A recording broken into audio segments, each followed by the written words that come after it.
வந்து பரோட்டா செய்ய போகிறோம். பரோட்டாக்கு தேவையான பொருட்கள் என்னென்னு சொல்லி பார்த்துடலாம். 2 கப்பு மாவு. 2 கப்பு மாவுங்கிறது வந்து நம்ம 1/2 கிலோ மாவு. 1/2 கிலோ மாவை வந்து இந்த கப்பில் வந்து 250 ml இருக்கு இல்லைங்களா, இதில் வந்து 2 கப்பு. இந்த 2 கப்பை வந்து இதில் வந்து நம்ம மெஷர் பண்ணி இதில் போட்டுக்கலாம். அதாவது 1/2 கிலோ மாவு.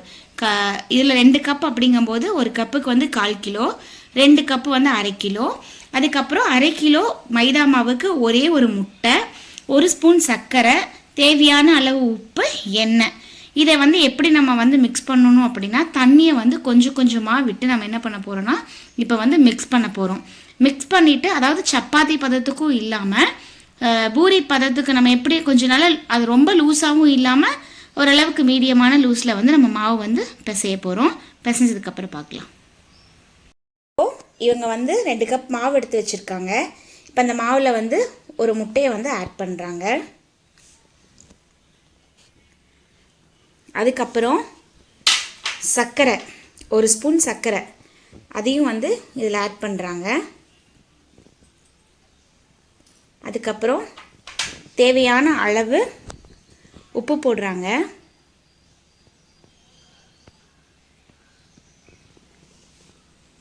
அதுக்கப்புறம் அதை வந்து கொஞ்சம் நல்லா வந்து ஸ்ப்ரெட் பண்ணிக்க போகிறாங்க. லைட்டாக தண்ணி தெளிச்சிட்டு அந்த மாவை வந்து நல்லா பிசைஞ்சு எடுக்க போகிறாங்க. நம்ம நல்ல பக்குவத்துக்கு மாவை பிசைஞ்சு எடுத்தாச்சு. ஒரு விரலை வச்சு பார்த்தீங்க அப்படின்னா தெரியும், மாவு ரொம்ப சாஃப்டாக இருக்குல்ல.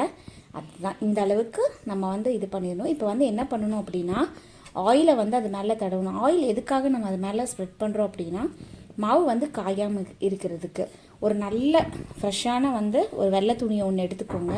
சுத்தமான துணியை எடுத்துகிட்டு அதில் வந்து அப்படியே வந்து க்ளோஸ் பண்ணி வச்சுருங்க. இது வந்து ஒரு 3 ஹவர்ஸ்க்கு வந்து அப்படியே ஊறட்டும். இப்போது நம்ம மாவை 3 மணி நேரம் கழிஞ்சு நம்ம வந்து மாவை பிசைஞ்சு இப்படி இந்த மாதிரி உருண்டை பிடிச்சி வச்சுக்கலாம். அதுக்கப்புறம் இதை வந்து நம்ம வந்து தேய்க்க போகிறோம். தேய்ச்சதுக்கப்புறம் உங்களுக்கு எப்படி நான் தேய்ச்சிருக்கேன்னு சொல்லிட்டு காமிக்கிறேன், வெயிட் பண்ணுங்கள். இப்போது நம்ம மாவு உருண்டை பிடிச்சி வச்சுருக்கோம் இல்லைங்களா, அதை வந்து இப்போ நம்ம வந்து தேய்க்க போகிறோம்.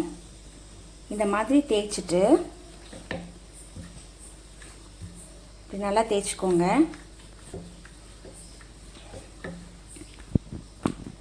இந்த மாதிரி நல்லா தேய்ச்சிங்க அப்படின்னா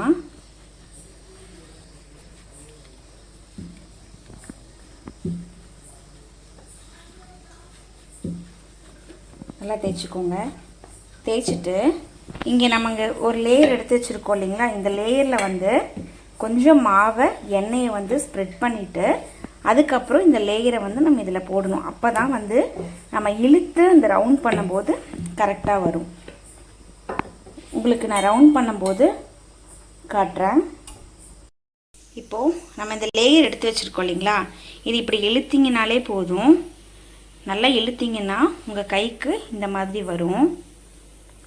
அதுக்கப்புறம் அதை வந்து நம்ம வந்து அப்படியே இழுத்துட்டு ரவுண்ட் பண்ணணும்.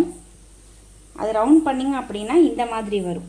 ரவுண்ட் பண்ணி வச்சிட்டிங்கன்னா இந்த மாதிரி வரும். இது வந்து இந்த லேயர் போட்டிருக்கிறது ஒரு 1 ஹவராவது ஊறணும். நீங்கள் தேய்ச்சிட்டு ஒரு 1 ஹவர் வந்து இது வந்து ஊறணுங்க. இப்போது நம்ம இதெல்லாம் வந்து ரவுண்ட் பண்ணி வச்சாச்சு. இப்போ இதை வந்து நம்ம தேய்ச்சிட்டு நல்லா தேய்ச்சிட்டு இங்கே வந்து தோசைக்கல் வந்து வச்சுருக்கோம்.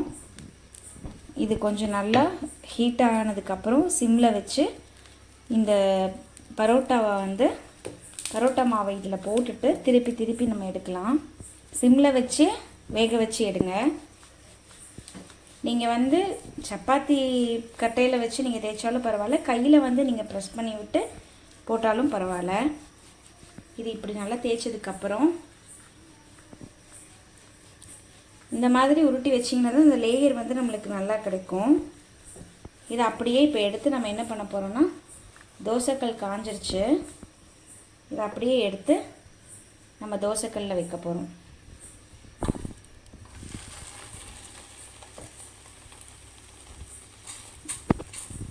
இது வெந்ததுக்கப்புறம் எப்படி இருக்குன்னு பார்க்கலாம்.